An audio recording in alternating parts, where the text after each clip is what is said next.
Firefighters in Los Angeles are warning that increasing winds could potentially result in explosive fire growth from the existing wildfires.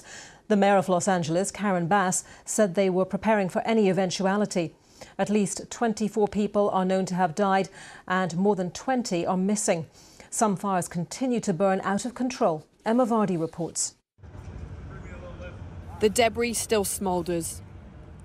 Thousands of acres of damage still untouched by recovery teams.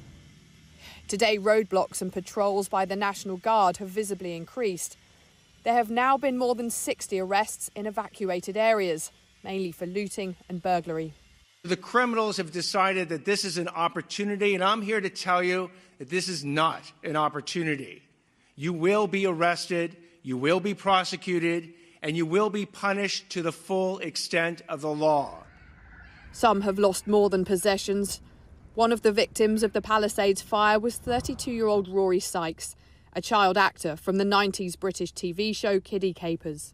He lived with cerebral palsy, and his mother says she escaped but could not save him. The biggest fear I had was that it might burn and hurt, because I think burning must be the most painful death. And the fire department chiefs said, no, he will have died of carbon monoxide poisoning first. I just can't believe my baby's not going to be here. The clean-up task is so vast it will stretch on for months. There have been promises by officials that the rebuilding process will be made as quick as possible by cutting red tape to help people put their lives back together. But there's frustration that in many places it's still too dangerous to start. And the job of rehousing people will take time. It will take months, if not years. I know that in Hawaii it took at least temporary housing to occur for a year. So we don't know what the situation will be here. All around, signs of the trauma the city has suffered as the fires overwhelmed communities. As people try to escape from the oncoming flames in this part of Pacific Palisades, many just abandoned their cars, and you can imagine the sense of panic. Many just appearing to have crashed into each other as they tried to flee. And you can see why they ran, because here's what's left after the fire reached this spot not long after.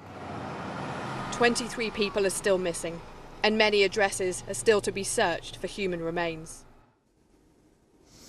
Well, everyone in LA keeping a really close watch on the weather forecast. Let's look at that in more detail now and consider what it means for the firefighting efforts. I'm joined by Eric Holthouse, meteorologist and climate journalist at Currently Weather. Eric, thank you very much for joining us on BBC News. So what can LA expect as these winds strengthen again over the next couple of days? How strong will they get?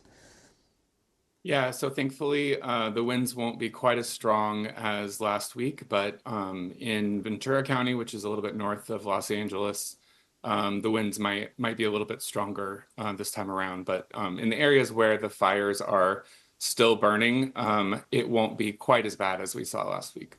Yet, according to what we saw from the daily update, the news conference earlier today, the authorities clearly worried about what that could mean for the fire spreading potentially, and could it affect the ability of those firefighting aircraft, to get up and drop loads of retardant and water?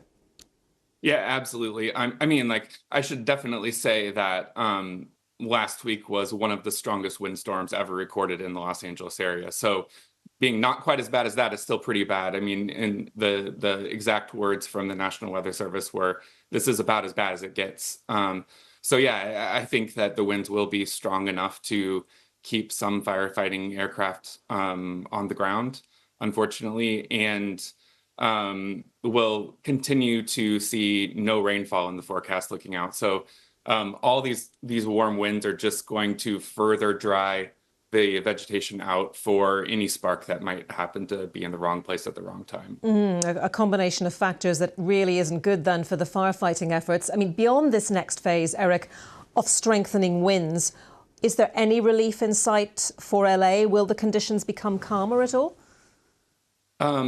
Unfortunately, looking out about as far as we can with weather and climate models, we are seeing no rainfall in sight, at least through the end of January and potentially into February as well. This is really unusual because this is the peak of the rainy season in Southern California normally. So there has never been a year in the last 150 years of records that has not had at least a little bit of rainfall up to this point in mid-January. And we are right now the driest start to the rainy season on record. So we're seeing a little bit of those climate change signals coming through in this week, unfortunately. So obviously that has a huge impact in terms of filling up reservoirs and so on, that the public need, that firefighters need.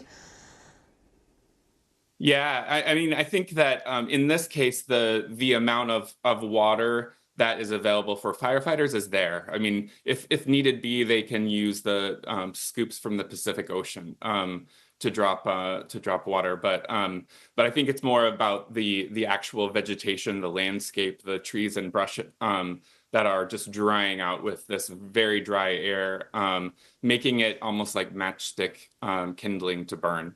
OK, so obviously everyone keeping a very close eye on whether the conditions then are in place for future fires, which inevitably will come, to burn as ferociously. Yeah, absolutely. I think that what we're seeing right now is kind of a sign of, we've had 15 of the 20 most destructive wildfires in California history within the last 10 years. We're seeing that trend towards larger and more destructive fires as more people live closer into the mountains and to the brush. So unfortunately, this mix of really unusually dry weather and people being in the path, unfortunately, will likely continue at least for the next several weeks. OK, Eric, thank you very much. Eric Holthouse there, meteorologist. And in the next hour here on The Context, we'll be talking to a captain with the LA Fire Department about what he and his colleagues might be facing over the next couple of days. Around the world and across the UK, this is BBC News.